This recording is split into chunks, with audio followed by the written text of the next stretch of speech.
Sir आवाज नहीं सुनाई दे रही।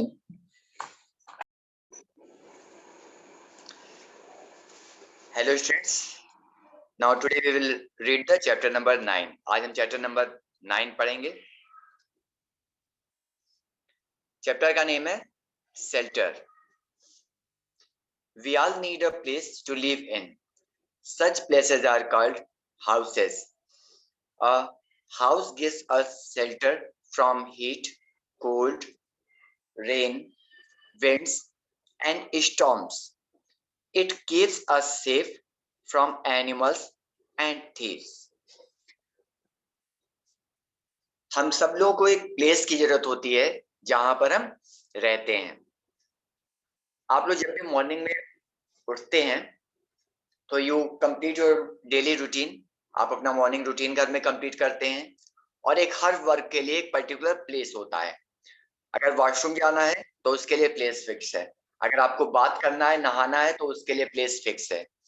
If something is being cooked in your house that the place is fixed.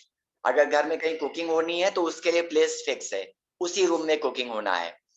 तो हमारे घर में भी हर छोटे छोटे काम के लिए अलग अलग जगह होती है। सबको हम अलग अलग रूम के नाम से बुलाते हैं, जैसे toilet, bathroom, kitchen, dining room, bedroom. Different type के रूम्स हमारे घरों में होते हैं। हर रूम में हम अलग अलग काम करते हैं। ठीक इसी तरीके से आपके स्कूल में भी अलग अलग वर्क के लिए अलग अलग रूम्स हैं। आपने सुना होगा स्कूल में computer lab, library, sports room. तो हर एक वर्क के लिए एक पर्टिकुलर प्लेस होता है। हम लोग को रहने के लिए भी एक घर जगह चाहिए होती है। जहां पर हम लोग रहते हैं उसे हाउसेस बोलते हैं। हम लोग अपने घरों में रहते हैं, जिसे हाउस, होम नॉर्मली बोलते हैं।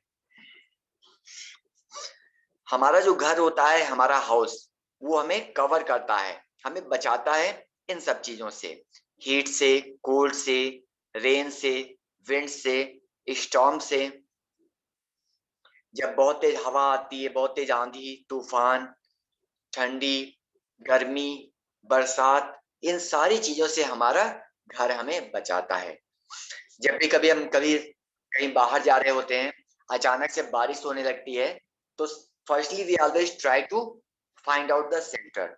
सबसे पहले हम एक कवर खोजते हैं जहां पर हम जाके उसके नीचे जाके खड़े हो सकें, ताकि हम बारिश से बच सकें। या if we have an umbrella we can use it. या फिर अगर हमारे पास अम्ब्रेला है तो हम अम्ब्रेला ओपन कर लेते हैं। अम्ब्रेला भी उस पर्टिकुलर प्लेस पे हमारे लिए शेल्टर का ही काम करता है, हमें बारिश से बचाता है। तो हमारा जो घर है वो हमें इन सब चीजों से हमारी सुरक्षा करता है। न सिर्फ इनसे ही, बल्कि हमें एनिमल्स और थीव्स से भी बचाता है। हमें जानवरों से भी बचाता है और चोरों से भी बचाता है। कभी कभी ऐसा होता है कि घर पे जब हम घर से कहीं बाहर जाते हैं घूमने के लिए या किसी प्लेस को विजिट करने के लिए या ट्रेवलिंग के समय, तो रास्ते में कभी कभी डॉग्स हमारे ऊपर अटैक कर देते हैं या हमारी तरफ देखकर हमें भौंकने लगते हैं या दौड़ाने लगते हैं। तो एनिमल्स आर डेंजरस फॉर अस।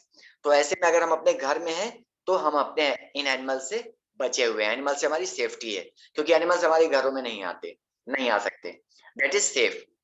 इसी तरीके से चोर, अगर घर के बाहर हम कहीं हैं तो हमारा सामान चोरी हो सकता है। तो घर भी हमारा चोरों से सेव करता है, हमें बचाता है। Different types of houses. अब हम बात करते हैं कि घर जो अलग अलग तरह के होते हैं। People make different types of houses. Some houses are big and some are small. Different types of houses are built with different materials. अब अलग अलग तरह के घर भी होते हैं।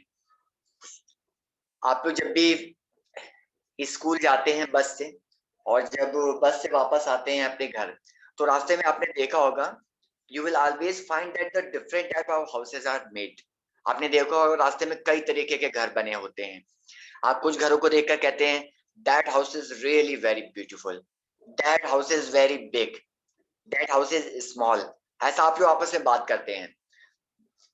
तो हमारे आसपास चारों तरफ डिफरेंट टाइप के हाउसेस होते हैं। इनमें से कुछ हाउसेस बड़े होते हैं और कुछ छोटे होते हैं। बड़े होने का मतलब है बड़ी जगह पे बने होना, और छोटी जगह स्मॉल हाउस का मतलब है छोटी जगह पे बना होना। तो इन हाउसेस में अलग अलग तरह की चीजें भी लगती हैं। अब हमें जैसा घर बनाना होगा वैसे सामान की भी जरूरत पड़ेगी, तो अलग अलग हाउसेस में डिफरेंट टाइप के मटेरियल्स की भी जरूरत पड़ती है। अ परमानेंट और a pucca house is made of bricks, cement, steel and glass. Pucca houses are strong, they are found in towns and cities. Permanent और पक्का हाउस, इस तरह के हाउस को परमानेंट हाउस या पक्का हाउस बोलते हैं। परमानेंट या पक्का हाउस ये ब्रिक्स, सीमेंट, स्टील और ग्लास से बनाए जाते हैं। मतलब इसमें ऐसे मटेरियल्स लगाए जाते हैं जो लंबे समय तक चल सके, जो स्ट्रांग होते हैं और कई सालों तक रहते हैं, उन्हें कोई नुकसान नहीं होता। टाइम टाइम पर इनकी रिपेयरिंग होती रहती है, लेकिन ये बहुत लंबे समय तक चलते हैं। तो ऐसे हाउसेस बहुत स्ट्रांग होते हैं। जो परमानेंट और पक्का हाउसेज होते हैं वो बहुत स्ट्रांग होते हैं, बहुत मजबूत होते हैं। ये नॉर्मली टाउन्स और सिटीज में होते हैं। मतलब जो बड़ी जगह होती हैं, जो डेवलप्ड प्लेस होते हैं, जहां पर हर तरह के मटेरियल्स अवेलेबल होते हैं, उन जगहों पर ही इस तरीके के घर बनाए जाते हैं। A temporary or a कच्चा house is made of mud and straw. जो टेम्परेरी या कच्चा हाउस होते हैं ये मड और स्ट्रॉ से बनाए जाते हैं। Kachcha houses are not very strong, they are found in villages. Temporary या कच्चा हाउस ये मड और स्ट्रॉ के बने होते हैं और ये बहुत ज्यादा स्ट्रॉन्ग नहीं होते हैं। इनको करीब करीब हर साल 2 साल या 4 साल बाद बदलना पड़ता है। इससे मटेरियल्स को फिर से यूज करना पड़ता है, इसके मटेरियल जल्दी खराब हो जाते हैं। ऐसे हाउसेज नॉर्मली विलेजेस में मिलते हैं। हालांकि अब तो विलेज में भी परमानेंट और पक्का हाउस बनने लगे हैं, लेकिन ज्यादातर विलेजेस में कच्चा हाउस ही बनाए जाते हैं। Houses may also have sloping roofs. We find these houses in the hills where it rains or snows a lot. These roofs help the rainwater or snow to slide off. कुछ houses के roofs जो है वो sloping होते हैं। Sloping का मतलब होता है स्लिपरी, तिरछे, जिसपे ऊपर से कोई चीज नीचे की तरफ सरक सके। ऐसे हाउसेस ज्यादातर हम ऐसी जगहों पे पाते हैं जहां पर ज्यादा बारिश होती है या ज्यादा बर्फ गिरती है, ज्यादा रेन हो या ज्यादा स्नो हो। ये ज्यादातर हिल्स, पहाड़ों पर मिलते हैं। ऐसे घर पहाड़ों पर बनाए जाते हैं। इनकी छत पर रेन वाटर कलेक्ट ना हो या स्नो कलेक्ट ना हो, इसलिए इनके रूफ्स जो है वो स्लोपिंग बनाए जाते हैं। इनकी जो छत होती है तिरछी होती है। आप लोग को जब भी कहीं आर्ट में हाउस बनाने के लिए कहा जाता है तो आप लोग ज्यादातर उसका जो छत है वो इस तरीके का स्लोप बनाते हैं। तो इसी को स्लोपिंग कहते हैं। जो ये शेप होती है इसी को स्लोपिंग कहते हैं। तो ऐसा इसीलिए किया जाता है ताकि उसका रेन वाटर और स्नो ये उस पर रुके ना, बल्कि स्लाइड करके फिसल करके नीचे आ जाए।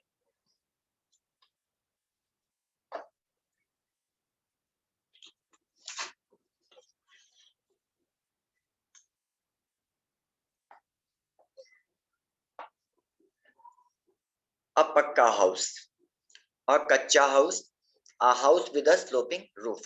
आप देख सकते हैं यहाँ फिगर्स में आपको पक्का हाउस, कच्चा हाउस और स्लोपिंग रूफ वाले हाउस दिखाया हुआ है।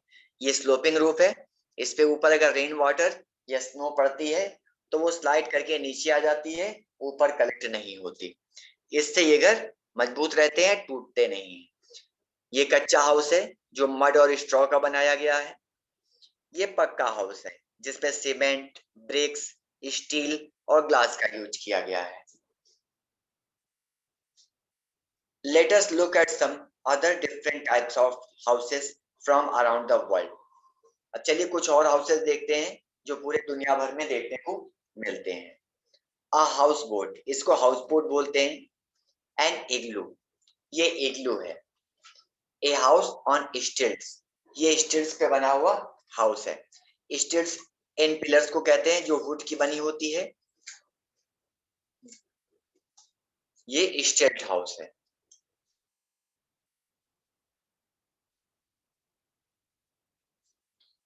My home. The house in which you live is called your home. This is my home. I live here with my family. वो घर जिसमें आप रहते हैं वो आपका घर है। आप अपने घर को कहते हो ना, इट इज माई होम। तो जिस घर में आप रहते हैं वो आपका घर है। यहाँ पर एक घर दिया हुआ है, कह रहा है ये मेरा घर है, यहाँ पर मैं अपनी फैमिली के साथ रहता हूँ। We have many plants in our garden. There is a kitchen garden at the back. Father parks his car in the garage. हमारे पास गार्डन में कई सारे प्लांट्स हैं। गार्डन में बहुत सारे प्लांट्स लगे हुए हैं। बहुत सारे लोग ऐसे जिनके पास घर में काफी स्पेस होता है, वो लोग अपने ही घर में गार्डन बनाते हैं, क्योंकि गार्डन बहुत ब्यूटीफुल लगता है देखने में। वहाँ ग्रीनरी रहती है, प्लांट्स होते हैं, फ्लावर्स होते हैं, तो बहुत अच्छा फील होता है, फ्रेश एयर मिलती है। तो यहाँ भी इनके घर में एक गार्डन है। यहाँ पर एक किचन गार्डन है जो घर के पीछे बना हुआ है। किचन गार्डन का मतलब ये है कि वहां पे किचन से रिलेटेड मटेरियल्स, उस टाइप के प्लांट्स ग्रो किए जाते हैं। फादर की कार पार्क करने के लिए गैरेज है। गैरेज वो जगह होती है घर में जहां पर गाड़ियां रखी जाती हैं, कार्स पार्क की जाती हैं, तो ये गैरेज है।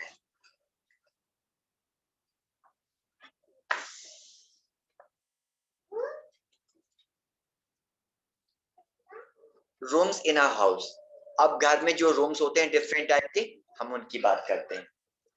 बेडरूम, ये बेडरूम है जो सोने की जगह होती है, जहां पर लोग सोते हैं। ये बाथरूम है जहां पर लोग नहाते हैं। ये किचन है जहां पर कुकिंग की जाती है, खाना बनाया जाता है। ये डाइनिंग रूम है जहां पर लोग सब लोग पूरी फैमिली बैठकर एक साथ खाना खाते हैं। ये ड्राइंग रूम है जहां पर रिक्रिएशन की एक्टिविटीज की जाती है, मतलब पढ़ना, खेलना, मूवी देखना, कंप्यूटर यूज करना, ये सारा काम ड्राइंग रूम में होता है। Now things in my house. अब मेरे घर में क्या क्या चीजें हैं। Match things to the place where they belong. अब यहाँ पर चीजें बनी हुई हैं, आपको इन चीजों को उन रूम्स के साथ मैच करना है जिससे वो रखे जाते हैं, जहां पर वो चीज रहती है। तो ये टेबल है, ये टेबल आपकी कहां पर रखी जाएगी उसके साथ आप मैच करिए। बकेट है, मग है, ये कहां पर होगा, ये आप देख सकते हैं। ये बेडरूम है, तो इनमें से जो चीज बेडरूम में होती है आपको उसके साथ मैच करना है। ABCD, ये 4 टाइप के रूम्स आपको यहाँ दिए हुए हैं। फर्स्ट, सेकंड, थर्ड, फोर्थ, ये 4 थिंग्स है जो आपको इन रूम्स में मैच करना है। A good house has plenty of windows to let in air and sunlight. Some houses may be small and have only 1 or 2 rooms. We should keep our house neat and clean. जो अच्छे घर होते हैं उनमें कई सारी Windows होती हैं जिससे कि एयर और सनलाइट रूम में आ सके। किसी भी रूम में एयर और सनलाइट ये बहुत जरूरी होती है। सनलाइट जर्म्स को मारने का काम करती है, और एयर जिससे फ्रेश एयर मिलती है हमें सांस लेने के लिए, ब्रीथ करने के लिए। तो सनलाइट और एयर इन दोनों का रूम में आना बहुत जरूरी होता है, इसलिए रूम में विंडोज होनी चाहिए। कुछ घरों में ये बड़ी होती हैं और कुछ में 1 या 2 रूम्स वाले होते हैं। मतलब कुछ घर जो छोटे होते हैं उनमें ज्यादातर 1 या 2 रूम्स ही होते हैं। हमें अपने घरों को हमेशा साफ सुथरा रखना चाहिए। नॉर्मली होता यह है कि लोग केयर नहीं करते उतनी, लेकिन अगर घर डर्टी है, गंदा है, तो वहां पर जर्म्स बॉर्न कर सकते हैं, बीमारियां फैल सकती हैं। इसलिए घर को हमेशा साफ सुथरा रखना चाहिए। और घर को साफ सुथरा रखने का सबसे अच्छा तरीका ये है कि हर चीज टाइडी रखिए। टाइडी का मतलब ये कि घर को टाइडी रखिए, सामान जहां से उठाइए वहीं पर रखिए। नॉर्मली ये लोगों में हैबिट होती है कि सामान को यूज करते हैं उसके बाद उसको कहीं पर भी रख देते हैं, ये बैड हैबिट होती है। तो हमेशा हर सामान की एक जगह फिक्स होती है, उस सामान को वहीं पर रखना चाहिए, और फिर जब यूज करना हो तो आप वहां से उसको लीजिए, उठाइए और फिर वापस उसी प्लेस पर रख दीजिए। तो स्टूडेंट्स ये आपका चैप्टर नंबर 9 है। आप लोग ये वीडियो देखिए, इसकी प्रैक्टिस कीजिए और कोई क्वेश्चन हो तो आप उसको व्हाट्सएप ग्रुप पे पोस्ट कर सकते हैं। Thank you students. बस